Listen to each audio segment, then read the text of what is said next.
One of my favorite things in the whole world to do is to get on the microphone with friends, and not only friends that really I admire for not only their service, but also for their stance and what they believe and the ability to hold true on that stance and never adjust one way or the other based on pressure from social media or pressure from outside influences, but really people that stand on their morals, they stand on their values and really adhere to their belief systems. And so for me, being able to have Eddie Gallagher come on the show is just like the coolest thing in the world. He's a person that I've known for a while now, all the way back to when he was wrongfully accused of war crimes, which was ultimately complete bullshit, which he was vindicated for, but also to watch him flourish and to become just a real positive role model in our space, but also in the space for young men and young women across the country. So again, it's just an honor and a privilege. Eddie, welcome to the show, brother. My brother, dude, thank you so much for the kind words. And, coming from you, that's humbling. Just for the audience that's listening out there, man, when me and you connected first, we didn't know each other in the community. We didn't work together, but, you back then you were on Team Never Quit, the podcast with Marcus, and you had my wife and brother on as we were going through that.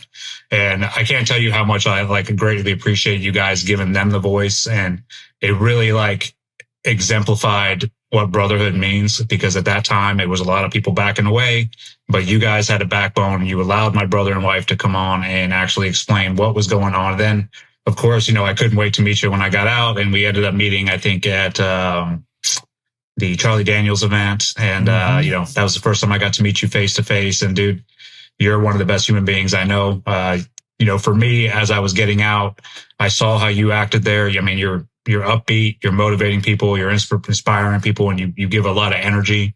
And I was like, this guy has something, that I want, or not want, but I want to work towards, because I was going through my own little battles at the time. And you've been an inspiration to me, man. And I couldn't be more humble to be on this. Oh, thank you, brother. God bless you, dude. I still never forget you telling me the story of just, when you were in that cell, man, and you got down on your knees and you just gave it up to Christ. And I still tell that story today. And it's been wild lately. I've had, especially with this whole Charlie Kirk thing. And, I don't know if it's going on with you, and I'd like to hear what your thoughts are. We see all this uptick in political violence, just the ICE shooting that happened this morning. And obviously with Charlie Kirk, the assassination attempts on the president. I mean, it's pretty crazy out there, but the result of this thing is this, revival, if you will, towards faith and Christianity. And I've had multiple people in the last 2 weeks, approach me and go, hey man, how do you dial in your faith? What did you do? How did you get there? Because, a lot of these people had listened to my show with Sean, which was, all about the journey to get to there, to be a real believer. And man, I on several of them, I've said, well, let me tell you the story of my buddy, Eddie Gallagher, man. I mean, there's no worse place you could be than, in military prison, facing life away from your family with a bunch of bullshit. And it's all stacked against you, the size of what the government can bring down on you, the community turning against you, the whole thing, man. But it was that story that you told me, that you just gave it up to Christ and you said, all right, I'm in it. I'll follow with you. And, are you seeing that? Are you getting that? Are people hitting you up more and more about the strength of your faith and how to implement that right now in their lives? Yeah, that's one thing. I'll never stop, giving my testimonial. I can never tell that story enough to people. And I do have people reaching out, and I run a podcast here with my buddy, Shoot Me Straight. And our main theme is very faith-based. Our guests don't have to be believers, but we really try and bring everything back towards faith. And just because I think that's how most people get through adversity, depending on their story. But I think with this whole Charlie Kirk thing, obviously tragic beyond. I think it affected this country way more than people realize. He was a very effective debater. He made, he had positive results wherever he went. He was doing exactly what needs to be done in this country, which was going to the youth and actually debating with them and having these conversations with them without like throwing insults or causing fear mongering or any of that other stuff. I mean, the guy did it in such an effective way, which is why I think he was taken out. And I'm not going to get into who I think did what, because there's too much. That's when you start going down the wormhole, like we talked about, the pressures of social media and, what side are you on? But I do think, just like, what we've seen with cancel culture, right? When a lot of the times when one side tries to cancel the other, you really just make that person stronger. It's I think what they call the Barbra Streisand effect or whatever. It's like now their voice is more powerful. And I think that's what we're seeing with Charlie Kirk. You took him out, but you've made his voice that much stronger. And his voice was God's voice. It was, he was a man of faith. That's what he preached. That's what he wanted to be remembered by. And I think we saw, at that revival he had, which was, beyond amazing how many people showed up to that. And I think it's making people question across the country, like, what do I really stand for? And I really think I'm seeing more dudes like start questioning, like, what am I doing with my life? What purpose do I have? Because I think Charlie did. He was a role model, not just for the younger generation, but he was a role model for us as well. He was younger than us. This guy spent his whole life going out there preaching the word, trying to change, minds to follow Jesus. And I think a lot of us older guys are seeing that, like, okay, what am I doing with my life? What is my purpose? Is what I'm doing actually serving, greater society, or am I serving myself? And I've seen a lot of guys ask questions like that. And I think it is going to bring a lot more people to Jesus. And I think we're seeing that. And I do get a lot of questions, especially this event I was just at. People are like, oh, you talk about faith and like, how does that, how do you implement that? And I'm like, it drives my whole life now. Like, it's not just implementing it in my life. It is my life. And it's not something that, I'm not one of those people. I can't sit here and quote scripture to you and like this and that. I'm still very like Jared Hudson, right? Like Jared, man, whipping out the entire Bible at you. Yeah, you got to get someone like Jared Hudson on to sit there and, to preach to you like that. But I'm able to speak from a personal experience of what it did for me, and then what it is still doing for me, and that it is the only reason I'm thriving. And me and my family are thriving to this day is because of that. And I've done every treatment known to man, when I got out, and they're all good, not bad, nothing bad about them. Even like the psychedelic, I went and did Ibogaine and all that. And that has its purpose. But at the end of the day, I tell guys, I'm like, none of it is a game changer. None of it is like, hey, the end all be all. The only thing that you can do is turn to Jesus at the end of the day, because all that stuff, their drugs or their treatments, they wear off. Right. And then you're back to your own thoughts, your own, whatever's going on with you. And I'm like, you need to turn to God and give him everything, like everything that you're feeling, all of your emotions, all the pain that we feel on a daily basis, the frustration, the anger, the confusion. No one's above that. We're all in it together in this society. We all have this anxiety box in our pocket that we all look at. And so you have to safeguard yourself. If you are going to partake in that, you have to safeguard yourself beforehand and talk to God and have him like, hey, Lord, let me put you first in everything that I do. Help me do that, because I'm not going to be able to do that on my own. So, it's, and it's one of the main reasons my family's thriving. My wife and I put God first. We put God before each other. And that's the only way that it will work. So, I hope that, and we live in America. And so I'm like, you practice whatever religion that you want. But I'm like, I really do hope for the non-believers or like the so-called agnostics that it's really starting to help them question, like, why am I here on this planet? Yeah. Yeah. I love that. It's like, why am I here? We have a framework where I think because of maybe the I don't want to call it a system. I mean, obviously the integration of the educational, program that was placed, from you go to kindergarten, you go K through 12, you go, into college, maybe you do that, then you go to your job and then you're in your cubicle, and it's this thing, I think for us, as we jumped off that train to go really explore ourselves and who we were, what we were made of, what we wanted, that was the whole impetus for me, is because I didn't know who the hell I was at 18, 19, 20. I was like, I'm just some fuck up in school. And I'm like, this is not what I want, man. And this is not what I need. And because I didn't have any of that faith built up, and, I didn't grow up in a church. I never went to church. I never anything. I mean, I went to Episcopal high school, and I was the kid sleeping in chapel 3 times a week, but it was ultimately the journey in the teams that provoked, hey, you need something more, you need something deeper. And I think the way you analyze it, that's what these young people out there are doing now, especially these young men. They're starting to go, well, what do I believe in? Yeah. And, and for guys like us, and I was the same as you, Dave, where, when I was in, I would have called myself a believer, but I was a half-ass, thank God I was married to my wife, who was full on. She was dedicated from day one.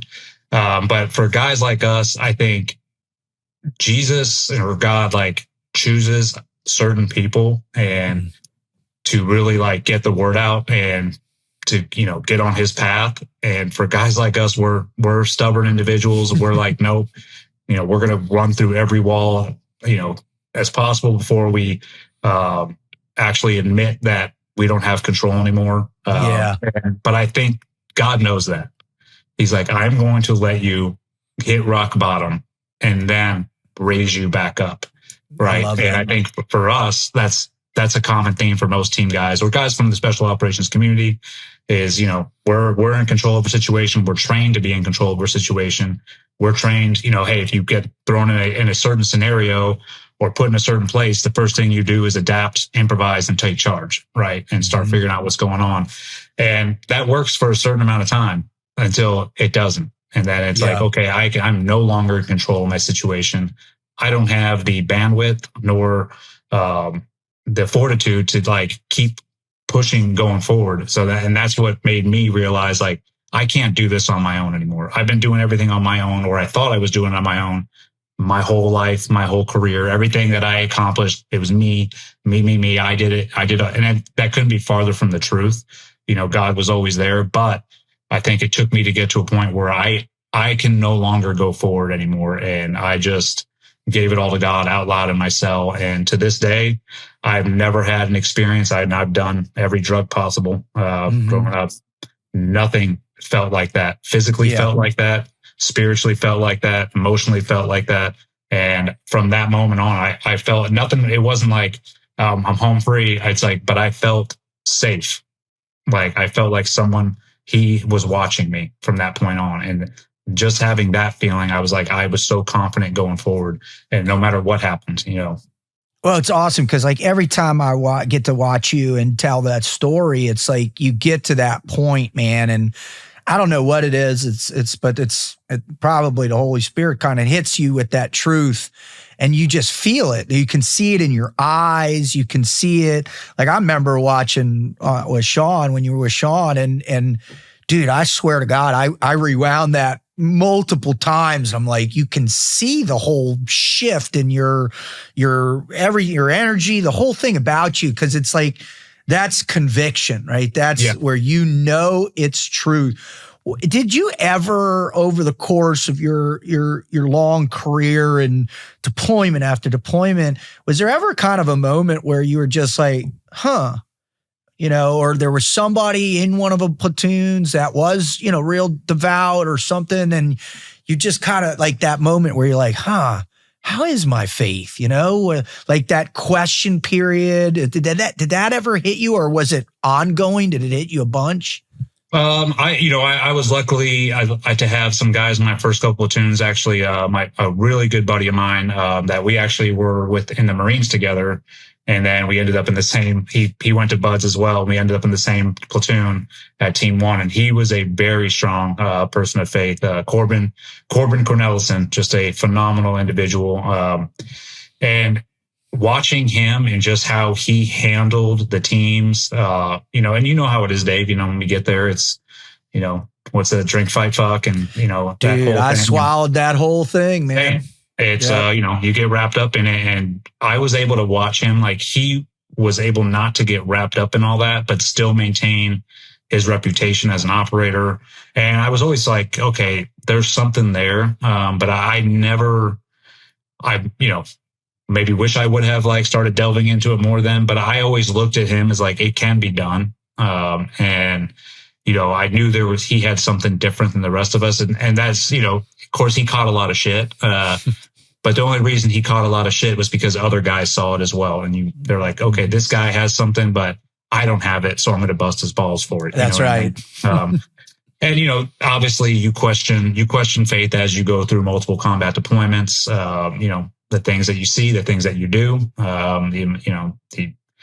the amount of carnage, loss, and then, you talk about, what our job entails, which is killing people. I was very bought in. I still would be if I was in, but I took my job seriously and I got pretty good at doing it. And, it's one of those things where you don't think about when you're in it. But then, I remember when I got out, I was like, okay, especially diving deeper into my faith, was what we were doing right? And I would get answers from different, no, you were fighting for, good and, the America and our country. And I'm like, well, how, take all that out. I'm like, in God's eyes, we're all, he loves everybody. We're all human. So there's that dichotomy. And at the end of the day, I know I'm comfortable with what I did and I know I will be judged when I get there and I'm willing to face that judgment. Cause I don't know, I won't say 100% sure what we did was absolutely right or what we did was absolutely wrong. But, that's up to God. And I think I've just come to the conclusion, I will continue to live my life for him. And then when I get to the pearly gates, I'm willing to face whatever judgment's coming for me from my actions, Oh man, I love that.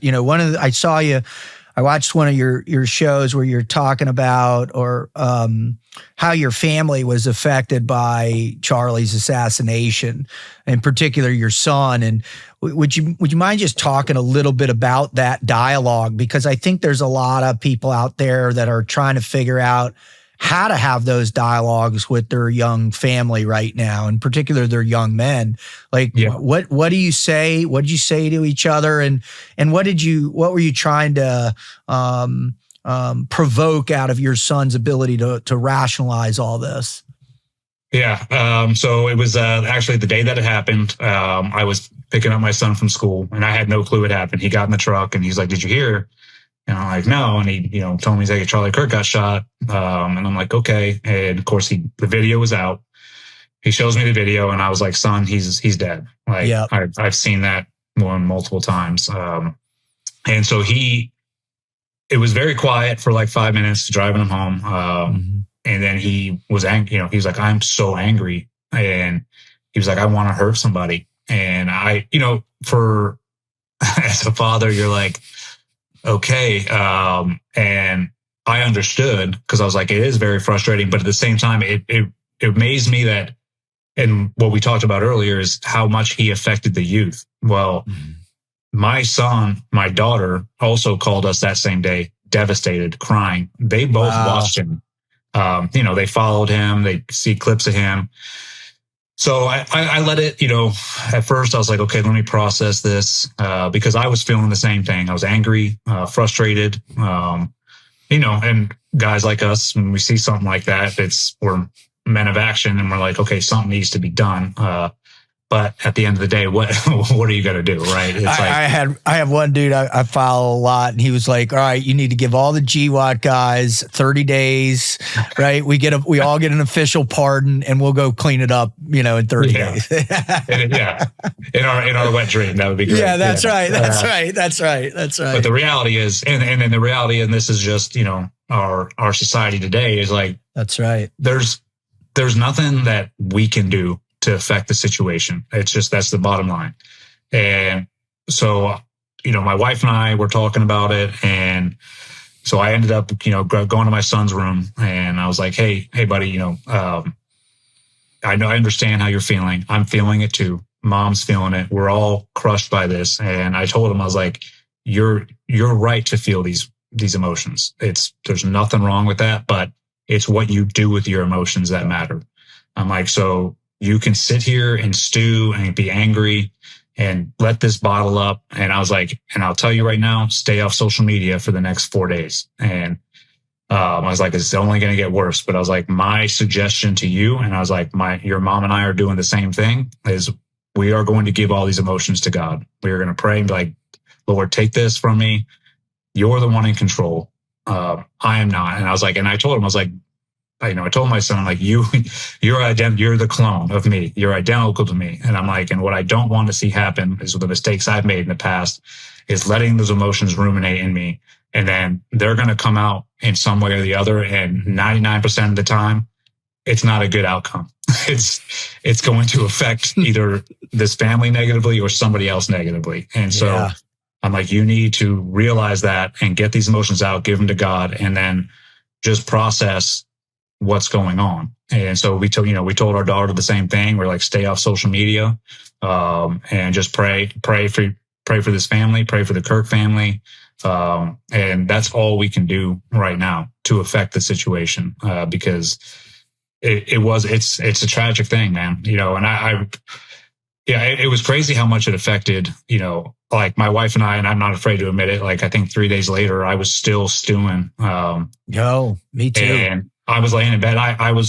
Tears were going down my face because I couldn't believe it. I was like, dude, how is, like, I didn't know Charlie, but I think it's more for us. It's like, dude, we spent our lives fighting for this country, and I truly believe we all did it for just reasons.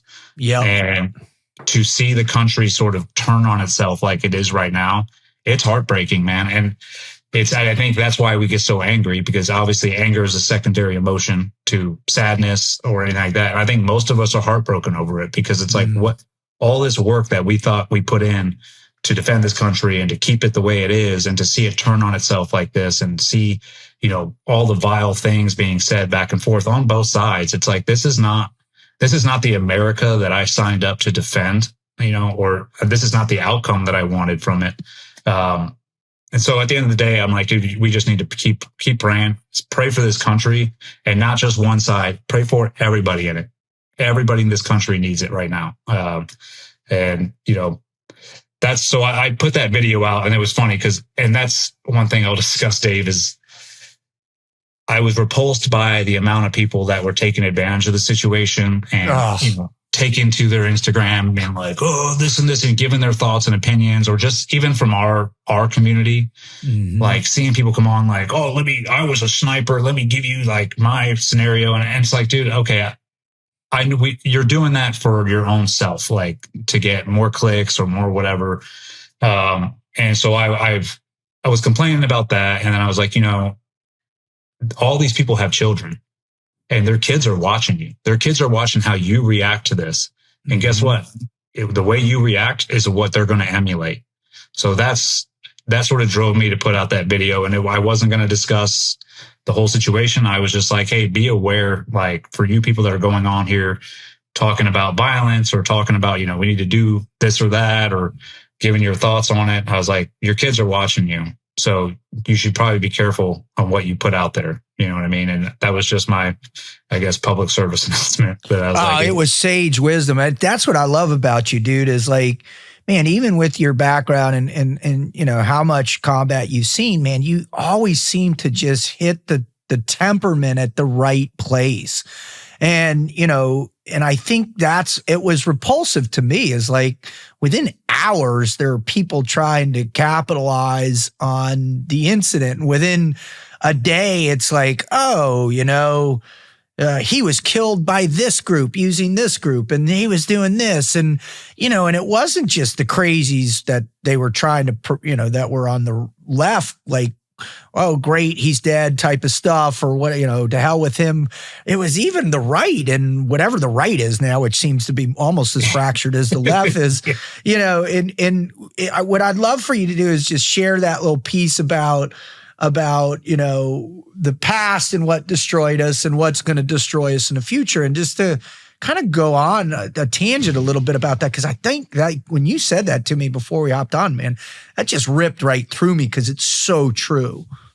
Yeah. So I'll get to like how I got to that. So I shared a tweet that I saw, which like hit me the same way. I'm like, there it is. I was talking to my wife not too long after the incident, and I was like, I really do think social media is going to be the downfall of our society. I think there's pros to it. You can spread positivity, but I think the cons far outweigh the pros. And I think we've seen it. Like it's driven our country to go against each other. Nobody knows what the truth is anymore. Nobody can think for themselves. It's whatever their algorithm is feeding them. Right. Mm-hmm. And we all I can go online, and my algorithm is probably mostly conservative or whatever things that just get fed to me. And, it's just the way it is. It's like, because it knows what you are. It knows you better than you know yourself half the time. Mm-hmm. So we had this conversation about it. And from that, of course, the phone's listening. So it starts promoting me, stuff on that subject. But I saw a tweet and it said, social media will be the downfall of our society. The dinosaurs had the asteroid. We have the algorithm. Oh, it's so brilliant, man. Yeah, I thought that was one of the most brilliant things I saw. And I was like, that could not be more of the truth. And it's what's fascinating to me, is that you can sit there and tell somebody till you're blue in the face, hey man, you're falling into the feed that they want you. I mean, the people that designed these algorithms in conjunction with coders, like they're the top psychologists, psychiatrists, right? People on the planet, right? Like they went to, wherever, Harvard or Northwestern or Stanford or whatever. And they're like, you're going to come work for us. We're going to show you this machine learning algorithm. How do we program this thing to drive people into silos to where we can get whatever we want out of them, And it's like, oh, that's simple. A human being, if they see something 24 times in a row, that shifts, it programs them. And now all of a sudden they're pressing like. And now, you got them. And if you don't get that, like, dude, I just saw yesterday there was a big bust in New York City in the lead up to the big UN thing, that they've busted like 4 places in New York around this area that were bot farm banks. Yep. Right. I don't know if you saw those, the huge rooms full with, these bot farms. And like, you can show that and saying, hey, dude, this is who you're arguing with, man. Like, this is who you're screaming at. This is who you're going after.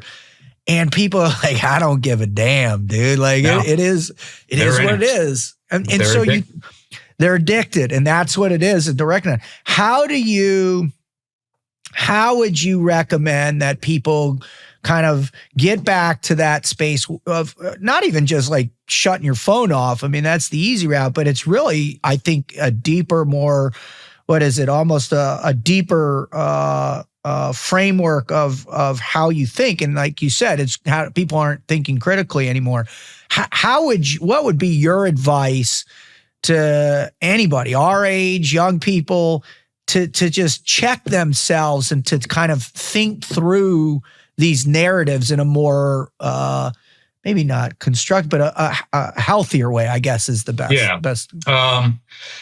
So I think, and I think this, I give this advice to people every once in a while, and my wife gives it to me all the time, is, instead of be looking on your phone, like, see what's in front of you. Like, do things in your community that make a difference. Go out and talk to people in your community, talk to your neighbors, join some kind of group that gives you purpose, that serves your community in some form or fashion. I was like, you'll see then, like, no, there's not that much hatred out there. There's not that much, division. People are still able to talk no matter what side of the aisle that you sit on. But if you are on your phone 24/7, I'm like, that's what you think is going on in this country, that we are completely divided and that's all that matters. And one side hates the other.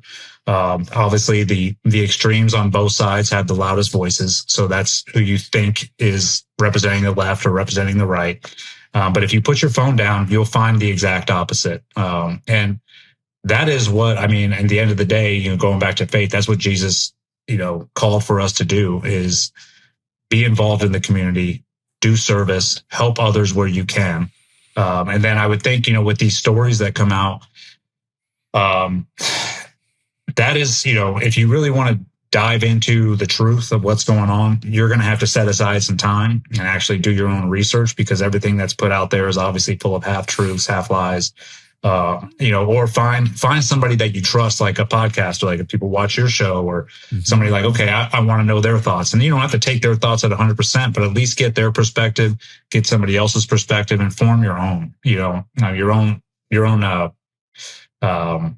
decision, I guess, on what you think. Yeah. But that's the hardest it's a difficult thing to do, right? Oh God, it's brutal. easier said than done. And I honestly, I was telling, this is a more like pessimistic view that I get every once in a while when I just get fed up with, because you can recommend or give advice to people all day long and they're like, oh yeah, and they just keep doing the same thing. I'm like, dude, I just treat it now like life's a selection process. I'm like, just like when we were in buds, I'm like, dude, you've been told what to do, what the standards are, what to meet. If you don't meet those, you're gone, right? And you have all the information out there to do the work ahead of time. It was those guys that showed up at Buzz that within the first week, they're like, oh my gosh, I didn't expect this, or I'm quitting. And you're like, what? Did you not look into this? And I realized there was no information back there, but there was enough to know, like, this is the hardest training military the world has to offer. It's going to kick you in your teeth. Yeah, that's right. And so I look at it on the outside too. I'm like, there is enough information out there to make informed decisions, but you have to go out there and actually look for them. And I think people have just gotten complacent and more relaxed and just being told what to think.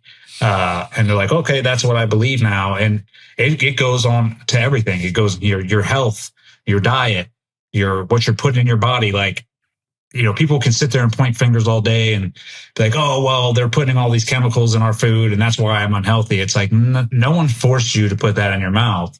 Like, you can look up on your own and see what is out there. I mean, there's, especially now in this day and age, there's plenty of information on what's healthy for you and what's not. Oh my right. God, yeah. So at the end of the day, if you don't want to do the research and you don't want to be purposeful about looking after your own spiritual, emotional, physical health, then you're deselecting yourself. Like, I'm sorry. At the end of the day, that's the reality of the situation.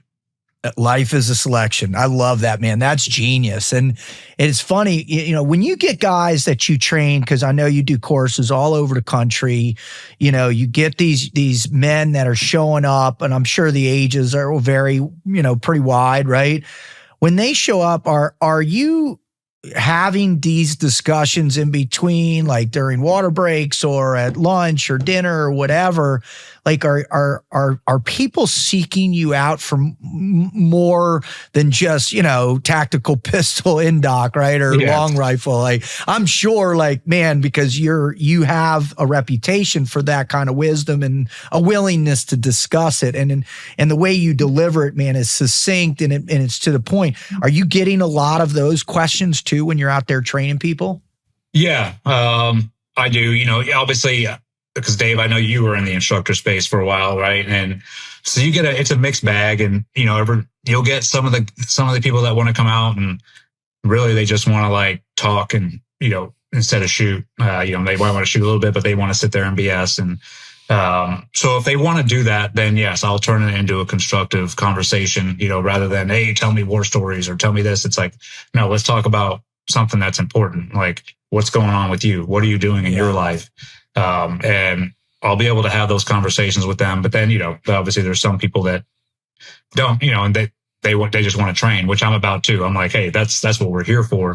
But if the people do want to come out and have like conversations, then I'm willing to impart any kind of wisdom or advice that I have. And then I actually get a lot from it as well. Because, some people that come out are way more intelligent than I am and, are sitting there pouring into me. So it goes both ways. And that's what I love. And I think when you talk about, because a lot of times, people in their regular lives, they're so busy raising kids, they're working their brains off because everything's so expensive, and they're just grinding. So when they do cut out for something is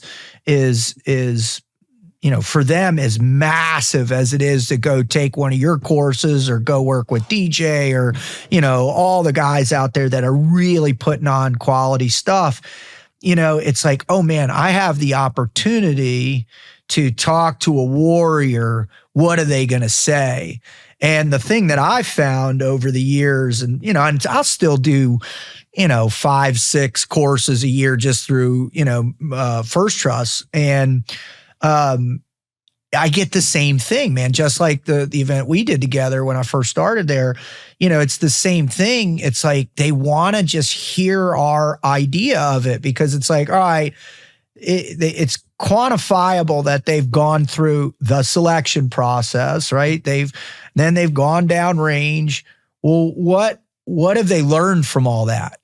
And so getting that opportunity for people to ask those good questions instead of like, is it all a fake? Is it all just bullshit? Instead of the conspiracy things, man, dude, I've had a couple speeches in the recent last year, man, that it's just been like, I've answered questions for 2.5 hours about conspiracy theories. And it's like, I'm like, that has to be, oh, dude, it is because it's like, whoa, where did you get that? Where, like, honestly, where are you conclusive about that information?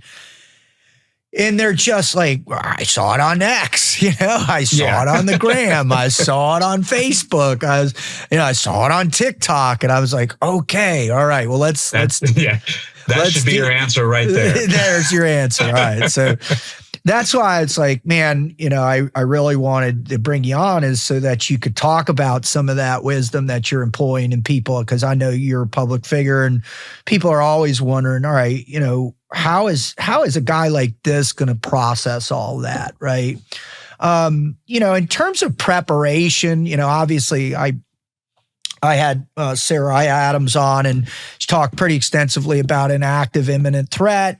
When people hear that sort of thing for those people that are former, agency personnel or operators or whatever who are, tracking that, doing that for a living, I'm sure like they see that on the net and they come to you friends of yours and like, yo, Eddie, what the fuck over? Is this real? Do I need to like get, how do you react to that? What do you tell to people who are, see something like Charlie get assassinated, seeing their snipers shooting at ICE agents, seeing, telling there's an Al-Qaeda plot or terrorist plot that's going somewhere in the country in the next few weeks. Like, what do you tell people to one, turn the dial down, but two, to also instill some confidence in them that, hey, if you think about it like this, you'll what is it? It's you'll stabilize that emotional unsteadiness. What do you say to people? Yeah. So as far as, with all the craziness that goes on in our country, and this is what's happening right now is nothing new. I mean, I think at this point it's like, dude, we've gone through about a decade of just insane craziness, and it just doesn't seem like it's going to stop at any time. No. What I tell people, man, is like, again, going back to what we were talking about with community, is like, listen, you can control what goes on in your house, in your yard, and then in your community, right? Get your house stable and then start branching out in your community, right? But you should also know, like, I'm like, the reality is there is good and evil in this world. Mm-hmm. That's the one truth that I can give you from my career like that I know is solid. I'm like, there is good and there's evil, and I've seen it, hands down. And so you do, while I tell people, like, I'm like, you should not be living your life in such like this ultra vigilant manner where like I'm constantly on guard and like something's going to happen. I'm like, no, you should not live your life like that. But at the same time, you should be aware that evil does exist, and you should have at least a plan if you do encounter evil at some point. Right. And so I stress on, yes, you should go train. Now I understand that people have their own lives and their, jobs, and, they don't have the time.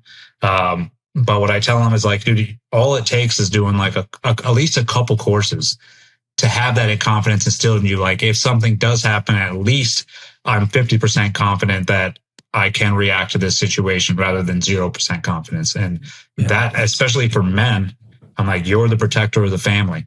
Like that should be at least on your top 5 priorities, is if something does happen, I'm confident in protecting my family. So, I just tell people to have some sort of a plan, to be prepared, but at the same time, don't live your life in this heightened state. And, I see them, and a lot of them, it's funny, with these, when you get out and you see these civilians, that they're usually the ones that are like, oh, I wish I would have joined the military, but I never did. So now they're like, seem like they're trying to make up for it in their civilian life. And they're like, my back needs to be against, I need to be looking at the exits and this and that. And which is like, hey man, okay, whatever floats your boat. But I just like living your life in that manner. I just can't. I was like, where's the enjoyment? Like you need to like let the gas off a little bit, you know what I mean? And enjoy what you have in front of you. Enjoy your family. They want to be a part of you. So if you're constantly hyper vigilant, they're not getting your full 100%. You know what I mean? So it's finding that fine line of like, hey, I'm prepared if something does go down, but I'm also not going to live my life in fear or be on guard and be looking for it. I'm like, and also, this, Dave, if you're looking for it, you're going to find it. Oh my God. Yeah. Yeah, for sure. That's why I'm always just like, I say the same thing, man. Hey, but alleviate some of the worry by just having a plan, training a little bit, know how to use your weapon, talk about it a little bit. Like both my girls went to the mall yesterday with friends, and I'm like, hey, I walk into their rooms. What do you do if there's an active shooter? Stop, look, listen, figure out where it's coming from, then figure out where the exit is and haul ass. Okay, great. Have fun with your friends. And now it's happened so much, like, it's just like a little pre-brief. That's it. Yeah. But they're not walking around crazy and low crawling and going from bumping across the street. Yeah. Dude, they're not doing that, but it's just like, hey, be heads up. And that's it. And so we've integrated it into where it's not overwhelming for sure. And I think asking the civilians and the kids to be heads up that's the biggest thing, because I'll say this, their heads are down and their phone 90% of the day. So I think that is definitely the best advice you can give everybody. It's like, that's hey, be heads up, be aware of your surroundings. That's it. Right? Just pay attention. And it's just that, and I think, that a little bit of intuition that can convert to a little bit of SA, and you're there, like, and you don't need, and then you can spend the 98% of your other day looking towards the things that make you happy, right? Engaging with your friends and going to the gym and, going wakeboarding, whatever it is that fires you up, like focus on that, man. And that gives you like that balance. Cause I think what is happening now is, the scale feels like it's tipped so far one way towards this fatalistic, oh, the sky's falling, everything sucks, we're going into Civil War, World War III, whatever it is, that it just destroys people. And what I try and say is, hey, if you spend that much time just in that space, that's what you're going to get. Yeah. But if you spend, a little bit of time seeking out those positive emotions, those positive things, man, the weight of that like throws that scale right back down again. And it doesn't take nearly as much effort on the negative, right? No. And I think if more people practice that, we'd have less of a, mental health crisis that we have in this country. Because I think that is another leading cause of it is, people, like you said, that scale has been tipped. So people are walking around on just like eggshells and, have all sorts of negative thoughts in their head because that's what they're being fed all day. And it's like, yeah, that is going to cause you to have mental instability. Like, yeah, you're not immune to that, Yep. Yeah. Awesome. All right. I want to just pivot real quick, and I don't want to spend too much time on it, but there is this growing division in the communities out there, right? And I think the most recent thing we just saw was, the thing with, Tig and Oz and those guys, and even Jack came out and sent something to Sean that he read about, going against what apparently the D-boy guys that were there that day. And, and I ended up getting this great call from a buddy of mine that had been over there for a while. And he was just like, hey man, like, can you tell would it be possible to tone it down a little bit? These guys really went through a ton of stuff to, get the plane, to get the group, to get over to Benghazi, to get the militia, to get there, to get them.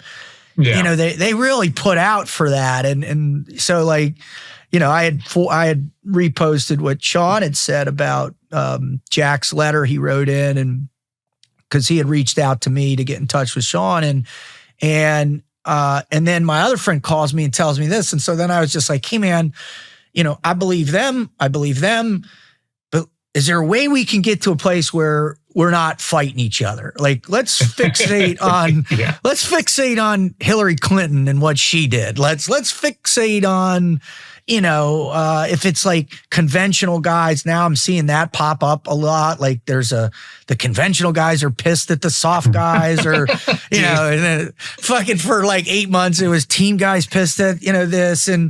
I know you spent some time in that as a result of your interpretation of that, character versus ambition with some of the stuff with Tim. Yeah. But, I think, what are your thoughts on how do we just like start to move away from that battle and figure out how to like come back to how to work together for the love of Jesus, man. Please. That's all I want is like to see some more love and like guys on and be like, oh dude, what you did was awesome. Oh, what you did was awesome. Oh man, what we all did was great. Yeah. And the people that fucked us, but a little bit more of that unity. What are your thoughts, brother? So I think, well, first I'll just say, with all of the drama that has come to light on social media or wherever the past like year with the vet community. And I'll say this, like, I think it's a bigger deal to us because we're involved in it. So that's obviously we see all that stuff, right? I know my algorithm shows me that kind of thing. And, and there's nothing wrong with that. Like, we should be, concerned with the community that we came from. And if we're representing ourselves well, and as a whole, not just special operations and then infantry. It's like, as a whole, we're all on the same team. We all did the same thing. We all went over there and fought for our country. Yeah.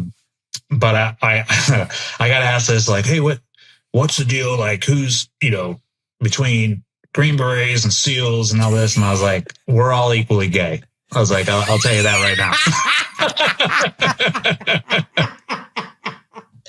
Oh, I'm like, my God, that's where perfect. I'm at with it. I was like, dude, but just like, God. But I do think, there's, again, going back to like social media and the pressure it puts on certain individuals. Like, I see guys that when they get out and I do, especially with team guys, like, I don't care who you are. Like, if you need help promoting whatever you're doing, I'll promote it. I want you to be successful. And what I've seen with certain individuals, and they get to a point where they are starting to be successful, right? And they're putting stuff out. Well, then that's where this pressure comes in to be like, okay, if you want to remain relevant, you need to do more. You need to then become this caricature that people want to see. And some guys, unfortunately, go down that path and they create this caricature of themselves, or like, my story is the story, and this and that. And I think that's where the toxicity comes in, because other individuals are like, that's not who that guy is. Like, I worked with him, and I've seen it since I got out, and I don't have any judgment on anybody. Like, I'm like, dude, if that's the way you want to go and that's how you want to portray yourself, then good. Like, more success to you. But I do think that there is a point where, speaking on, obviously the Tim thing, I did agree with that, like that being called out, because I was like, okay, that right there is the exact definition of stolen valor. And I have no problem with guys calling it out, because it was the truth and all the receipts came to light. And it's like, yes, this happened. But I also knew, and I actually talked to the anti-hero guys about it when I went down there. I was like, this will cause a cascading effect, because you're getting a lot of, views and everything for this Tim Kennedy thing. And nothing wrong with that. Well, I think what you guys are doing is right. And I think you're doing it in a very respectful manner. But what I see happening is you have all these other veteran influencers who are like, well, I want a part of that. So now I'm going to just report on negative stuff. And you see it across the board with these YouTube channels and some of these podcasts that these veterans have. It's once you go down that path into just promoting negativity and trying to take other people down, you're stuck. Like, that's the only reason people are viewing you. That's your viewers are there just for the negative content. So the second you start trying to promote positive content, or you're going to lose your viewership, because that's where you've painted yourself in that corner. And I just think that over the past year and a half, it's gotten to a point where, it's like ultra toxic. There's a lot more people, a lot more veterans out there promoting negativity to try and get views. And I think at some point, I just wish the same as you, like, hey man, like, let's support each other. You don't have to like everybody either. Like, that's not what we're saying. Yeah. Like, I was in the teams. I had guys in platoons that I freaking couldn't stand. Like, I wouldn't go hang out with that person. But at the end of the day, I would take a bullet for that person without question, because that is part of my team. That's somebody that's standing next to me as we go overseas. And I feel that same way on the outside. Like, there's guys I see on social media who I don't agree with. I'm like, dude, I don't like the way that guy's portraying himself or whatever. But at the end of the day, I'm like, I would still, be friends with that person, as long as they're not negatively attacking me or doing whatever. But I just think, and I think with Sean, with you, there are other individuals out there that are promoting positivity and helping veterans, build themselves up. And I really hope that those people that are promoting that negativity, that they'll see that eventually and be like, okay, we need to stop this. Because with the whole Benghazi thing, I mean, I think with those guys, they've had drama from the start. I've talked to a couple of those individuals when they were writing the book, and there was a lot of infighting. So, I mean, that I don't know. That's on them. They need to figure that out between themselves and communicate. But dragging other units into it, being like, oh, this unit didn't do this, this unit didn't do that. It's like, dude, come on. Yes, they did. They did what they could. Exactly. Yep. Yeah. I mean, from the get-go, and I've been doing this a long time now, man. Like, the one thing I realized early is, and it goes back to what you had said about the way people are behaving online or what they're saying. Your kids are seeing that. And then not only your kids or your family or your friends or your community, but all the thousands or hundreds or millions in your case of people that are looking up to you, as an influence, as a positive influence. And I think it's this, double-edged sword with influencer or whatever the shit that means. It's just like, my whole thing is, man, if I can help people, going back to that story, like that you helped me with, and which is, being on your knees in that cell in that moment, if there's something that I can bring from my experience in those moments and give it to somebody else, man, that's worth it. And if there's 1,000 dudes, from infantry, army guys to, aviators to flight crew guys, to Coast Guard, I don't give a shit. Like, man, that's a positive thing. Because one of the things we definitely need to do is we need to promote the reality of serving the country, right? And in particular now, I think more than ever, I think we need to have a resurgence of faith in the country. Yeah, there was many years where a lot of questionable stuff, decisions at the upper echelon. But to go back to what you said, we did what we did because of there was a core virtue in the effort. We knew that. And it was the guy next to you. And so I think that core virtue, if somehow that could be resonated or the revival in us of that's the mission, right? It's not going overseas and taking care of business anymore. But what it is over here is our mission now is to influence the young people that, no, America still is good. America still is a place of faith. America is still a place of supporting one another. And we can embody that positivity, that motivation in a really significant, healthy way. I think, that's why, in 2020 or whatever, so many of us got canceled because they realize that whoever they is, whatever, that veteranpreneurs and the veteran space had so much of a voice building, that they started throttling us and, or canceled us. And, Google just admitted it again, which was awesome to see they admit it, but I'd like to see some punishment, but that's another story. But that's what Christ wants us to do, and to go back to that now. Yes. Do you feel like your mission now is with what you're doing in your life, obviously raising a family, supporting your wife and your family, healing from the years and years of what you sacrifice?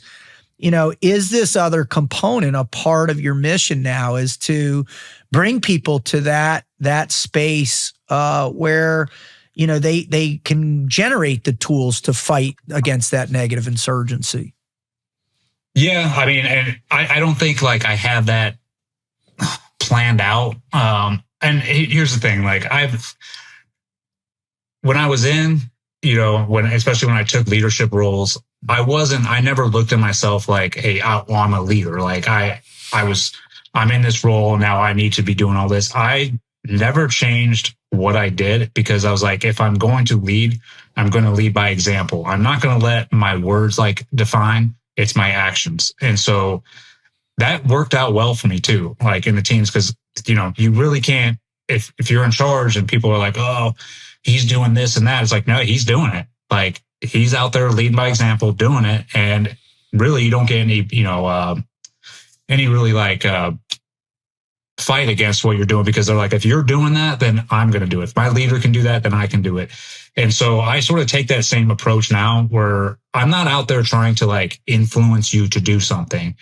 I am going to be myself the same way I has always been. And I'm going to lead by example. I'm going to, talk about, God. I'm going to try and promote positivity. And one of my pillars, and I've been doing it since I got out, is getting the youth to join the military. I've gotten more dudes to join since I've been out than I don't know what. And it's not because I've sat there and told them, hey, you should go in the military. It's because I've hung out with them, spent time with them, and they look at me and they're like, whatever you're doing, I want. Because you have this drive in you have this discipline, your day is regimented and you're doing all these things. And I'm like, you can have that, because I didn't have that at your age. What gave me that was the military, was the Marine Corps. When I went in, I'm like that. I was raised by the Marines. And I tell people I got my associates with the Marines. I got my bachelor's with the Marine snipers. And then I got my master's with the SEAL teams. I'm like, that is what my whole life has been. And I'm like, if it drives you to go join the military, then good. And I think a lot of, for our youth, and I can only speak to because I haven't gotten any females to join, but for males at 18, 19 years old, a lot of them are lost and they have no direction. And especially in today's society, a lot of them spend all their time on screens, watching YouTube, doing all. So when it's time to actually pick their head up now, and it's like, hey, son, you're 19 years old. It's time to go into the real world. A lot of these kids these boys aren't set up for it. So I do give them, hey, this is an avenue. You go join the military. even if it's only for 5 years. The military is going to give you plenty of opportunities to do things, but what it's going to do is set you up for success later on down the road. Like, it's going to give you that discipline you need. It's going to show you what discipline is, show you how to regiment your day. And, you know, I've had, like I said, multiple guys join and they're all in right now, and none of them regret their decision. They're like, dude, thank you for, you know, for showing me the way. Like, I love it here. Or there's some that are like, hey man, I'm going to do my time, get out. But now I have an avenue to go to when I get out. And I think it's just a good thing that these kids are proud to serve their country, you know, and this is a country worth serving. I honestly think that my thoughts on it, you know, I think our youth at a certain age, like other countries, mandatory service, and I'm not talking about the military, like that could be it, but also serve your country in some capacity so you earn your spot here. So you really appreciate what this country has to offer. And I think that's missing with our youth as well. There's a lot of entitlement, which is why you see these college, you know, kids or whatever, like, oh, I hate this country. And it's like, oh, I feel sorry for them, because you're like, you have like, you're talking out of your ass because you've never been anywhere. You've just been told these things. So I think that, you know, mandatory service would be great. But, you know, if they don't do that, I think serving your country in the military is one of the most honorable things that you can do. And it earns your spot here. I agree wholeheartedly. And, you know, what I'm looking forward to is when you get that PhD and your spiritual revival capacity, right? When whenever we start figuring out, there'll be some epic, you know, stadium where Eddie's out there in front preaching the word to 50,000. The tent first, and then brother. If you do a tent revival, I promise you, I will be there with you preaching with you. You're going to be the opener, brother. I'm the barker. I'm the big top guy. I'll get everybody inside. Right? I've seen you at work. Awesome. Well, Eddie, man, I love you so much. Thank you so much for this. God bless you and your family, man, and just thank you. God bless you, brother. Thank you for having me on, man. And Dave, we love you. We love your whole family. And let's link up soon in person. Absolutely. Amen.